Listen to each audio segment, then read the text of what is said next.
Hello everyone, we are at Vivus.lv Marathon in Latvia and it's the last stage of the season, so it's the 7th one, and we're at Ape, however it's being called, and we are going to at least try to participate in 100 kilometers distance for full marathon. So based on what I know from past years, what was being told to me from our guys, hitting it at my level around 5 hours would be good enough. So we'll see whether I'll be able to do something about it. And we are off to the start. As usual, there is some sort of pause in the beginning where the referee blows the whistle, and we are off to the starting portion of the race. Here is footage captured from the site, and I decided to take the left part of this corridor because before the race I started my warm-up and I looked how it looks like. So this is very sandy double track, so if you go in the inside that would be a good way to cut the corner, but at the same time outside gives you some room and expectations to not fall on that sand. You can hear that this is first climb already of the day, and there are not much room to do any overtakes, but somehow I decided to take that space on the left, and it paid off as I managed to overtake few guys. However, on uphills it's always the same thing. If you get after some guy for too long time, the gap opens, and what's being left for you to do then? Well, you can see that it's few minutes into the race and there's already significant gap, which if you won't close on the gravel road, and if the gravel is going to be long enough, you will suffer even more than trying to catch them. So that's why I made that extra effort, as I usually say in my onboards. And here was a situation where during the moment of the race I was a bit angry, but looking here we can see that this guy just saw the empty space and tried to go into it, but that almost caused a crash. So that's interesting that, by the way, on the right there was Andres, and he kind of greeted me just before that moment, so I didn't have enough time to answer him back until the whole situation cooled down. So what I said is that during the moments on the race when you experience it, you sometimes get angry, but then you just realize that from others' perspective it can look completely different, and that's exactly the case. Here you could have heard that I said "oh papa" because I hit the stone really hard, and kind of there was some sound from the rear rim, but thankfully there was no puncture. As you could have seen, two guys were already stopped there, so thankfully that was not the case for me. And whenever I feel that the group is riding too slow, at least for that particular part of the course, I always try to add that effort from my own. And even though sometimes they catch me back after not too much distance, I will say, but at least you know that you were running at your optimal speed and not just saving energy for nothing. And here was a bridge made out of wood, but I decided not to try it because one guy in front just felt his tire in between those two pieces of wood. So I decided not to take that risk. And the thing is, here you could have seen 3 exclamation marks, and that's a borderline with Estonia. And the thing is that whenever you notice those, you always try to be extra precautious and sometimes it's required, sometimes it's not. And this was one of those situations where 3 was a bit too much, I guess, because there wasn't such complicated stuff there. But well, better safe than sorry, as I usually say it as well. Yeah, so about the course maybe, so it's APE 100, APE, whatever.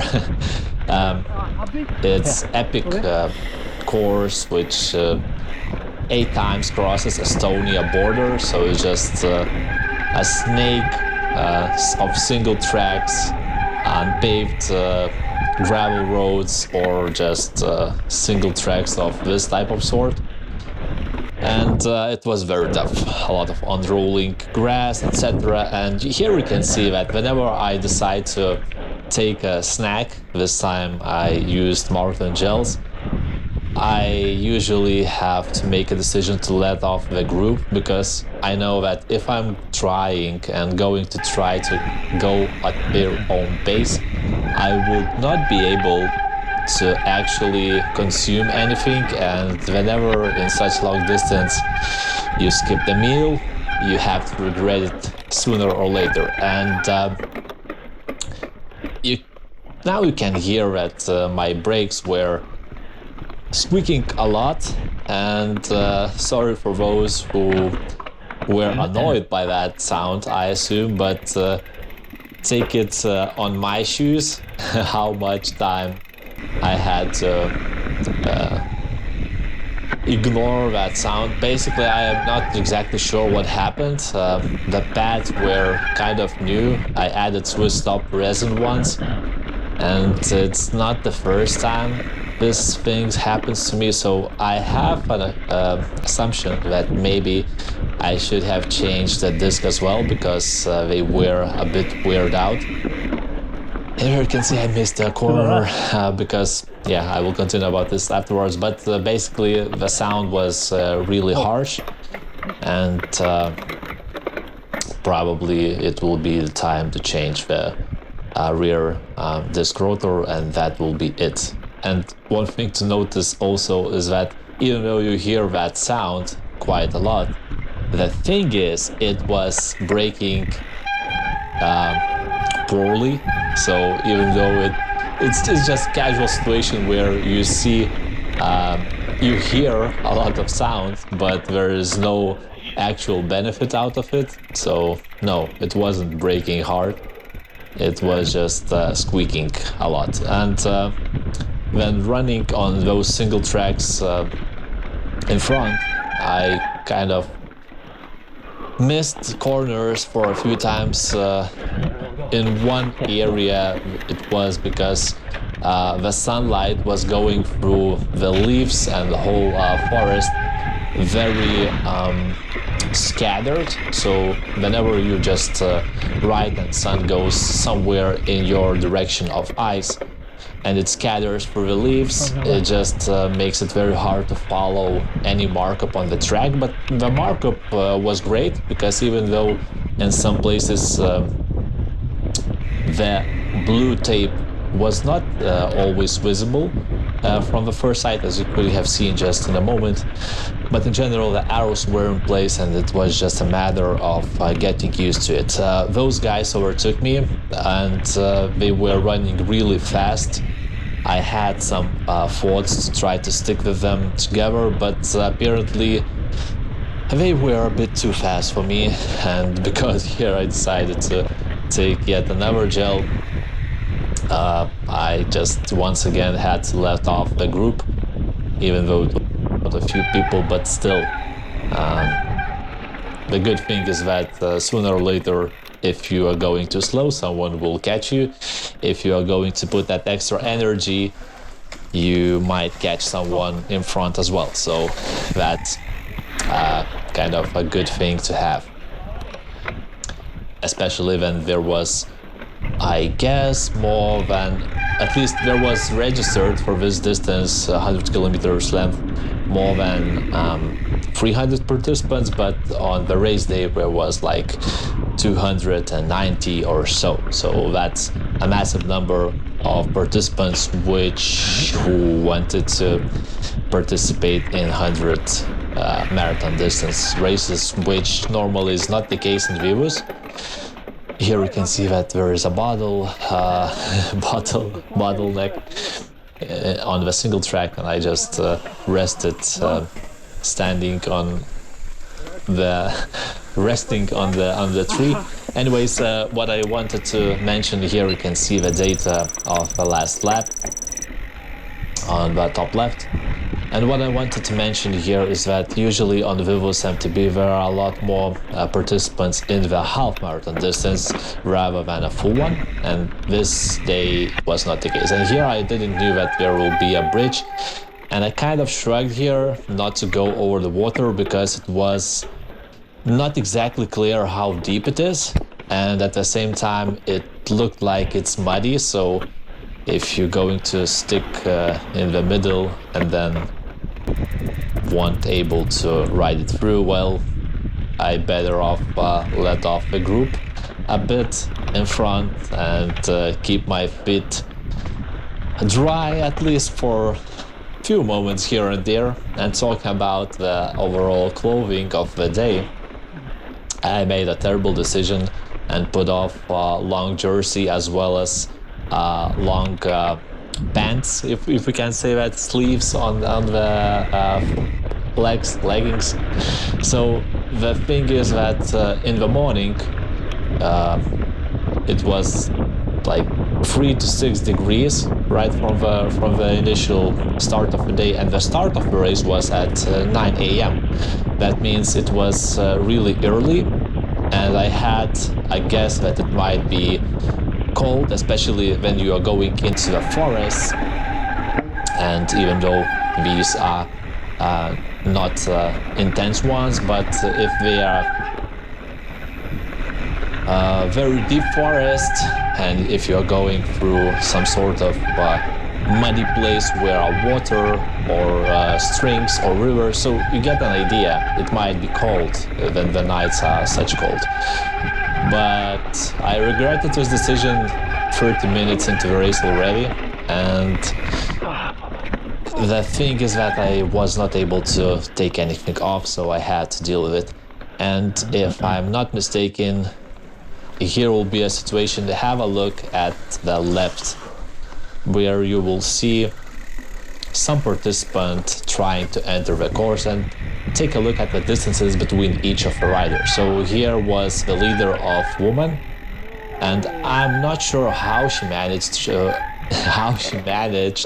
appear in that grass on the left, but you should not do that because take a look how big difference and of the gap appeared when she just without even looking to the right entered the course like there would be anyone on the course at all. So it was a poor decision made by her. Anyways, she was riding really well, and even though she most of the time sit on someone else's wheel, maintaining the same speed as the guys did for 5 hours is just thumbs up, and that's kind of it. That was just a minor thing during the race which I wanted to point out, which caused a bit of opening of a gap, but nothing major. And we just continue racing to those guys from Sigulda, and I'm not sure who this one guy was. Everyone is pushing like there would be no 100 kilometers but 50 or so. Yeah, man. Every climb for 100 watts. Yeah. Like there would be no tomorrow. Yeah. Yeah, so someone here said that there is no tomorrow. Anyways, I'm not sure who this guy was, but he was flying, especially in the first part of the race. And yeah, we shared the course for quite a significant amount of time, and it was good work together, so thanks for that, man. If you watch this video or someone knows who he was, you can just write it down. And here was a misfortune for him, where he took the corner too wide and went down, but thankfully nothing major happened there, and a few moments afterwards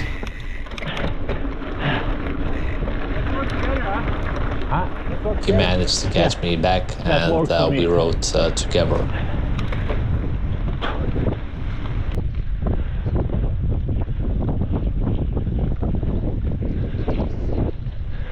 How was your crash? All good?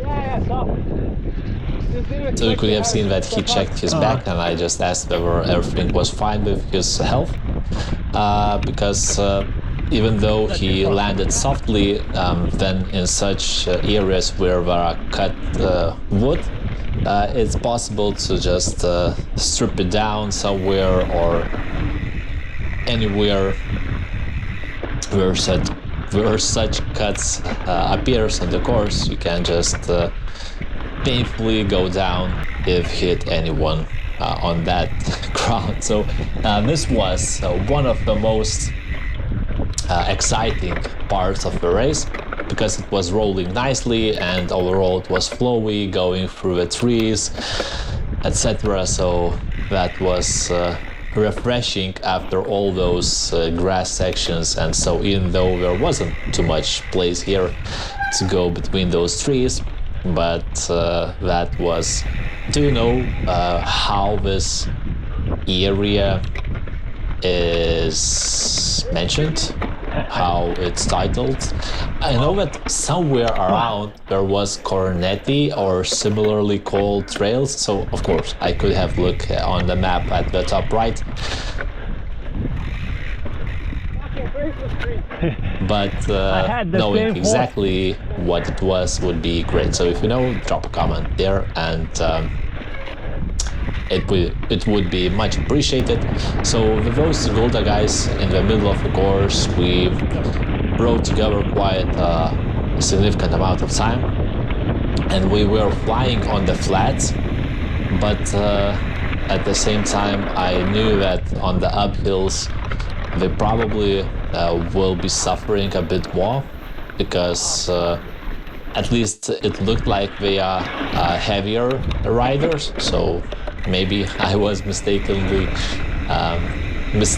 readed the situation, but at least on that moment of the course I decided that I should take that overtake and try to go in these unknown locations in the single tracks on the uphills alone. Was it a good idea? Well, at least I was able to ride at my own pace, but you can see that one guy already overtook me somewhere in those, not even sure how to call those sections, because those were very harsh ones.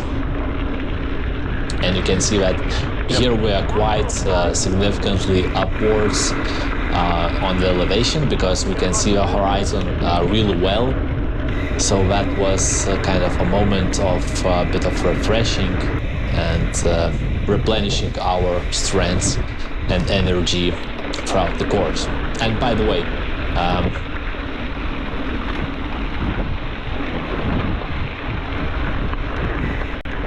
so you can see that here is not the first time. Do you have an idea where? I made a bit too early turn, but well, that happens. And for a quite significant amount of time I was riding in front, and this was a headwind, so I decided to move to the side in case someone would want to walk in front. Not the case. So at the same time it was hard, but I decided that I should continue going, because if everyone else just tries to conserve energy at this part of the race, chances are high that if we are going slower than we could, then someone will catch us anyways. So at least I decided to put that effort still. And here was very confusing area because no one kind of directed us whether we should go to the right, even though now I can see clearly that there was signs that you should turn to the right, as well as there is a cross mark that you should not go there.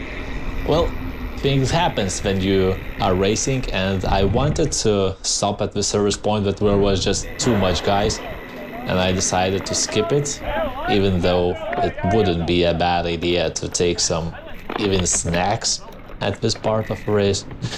You can see that those guys already made a wrong turn here, and they didn't went through the time sector. What the fuck was that? That was the time control, but Yeah, but no one. Yeah, so we were a directed where bit to angry go. at that moment. But anyways, I skipped that service point and the food point just to climb on this freaking steep uphill alone.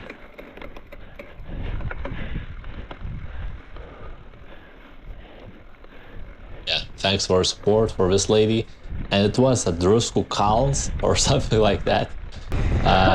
Drusku in Lithuanian means druska in Lithuanian means salt.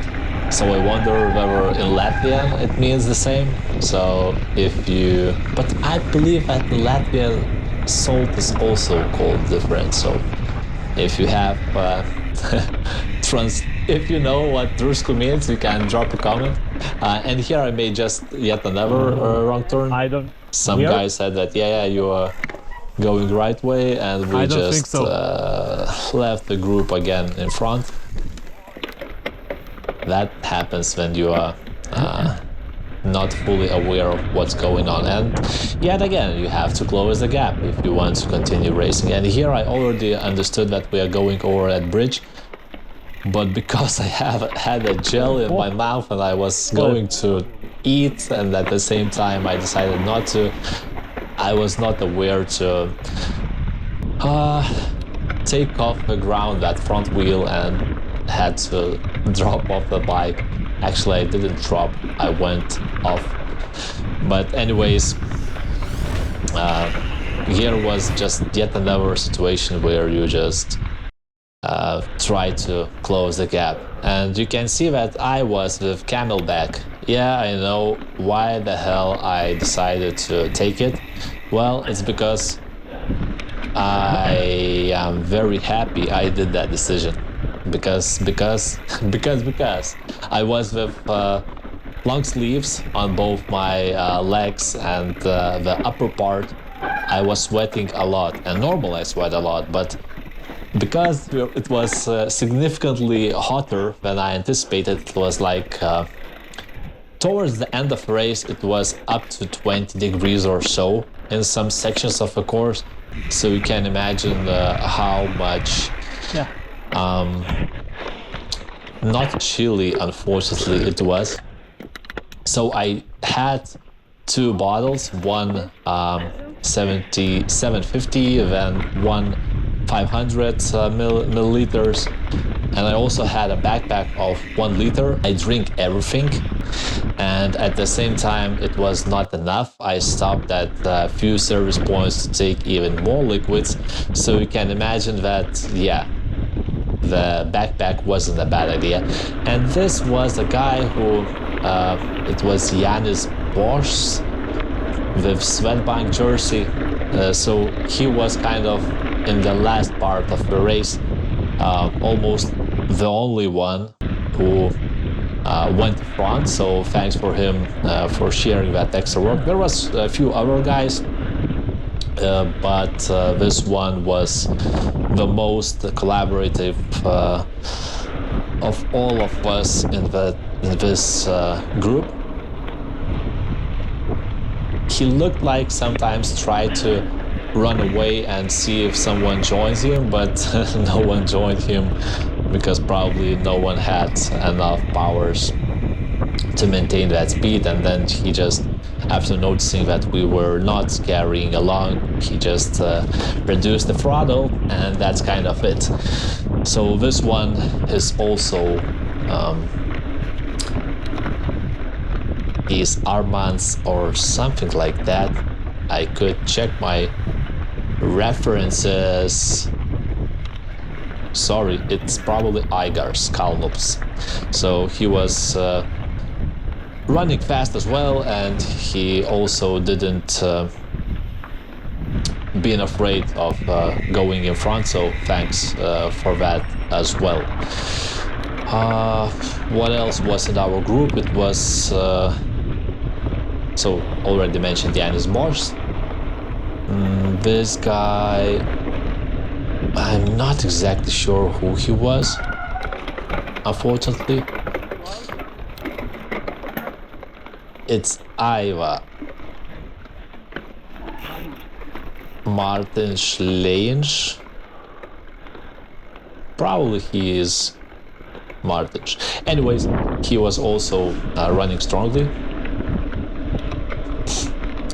I believe that it would be a really good idea if organizers created just a piece of paper or just some plastic to place on our backs, so that way we would know who's running where, and in general it would be just better for this type of stations that you would know, because it's not always possible to look who's running in front, because you have to overtake it, and if you overtake it you have to look back. Anyways, this was a kind of deep river, and I'm not sure that I would be try to cross it if I would be alone there, but going it with a group was good.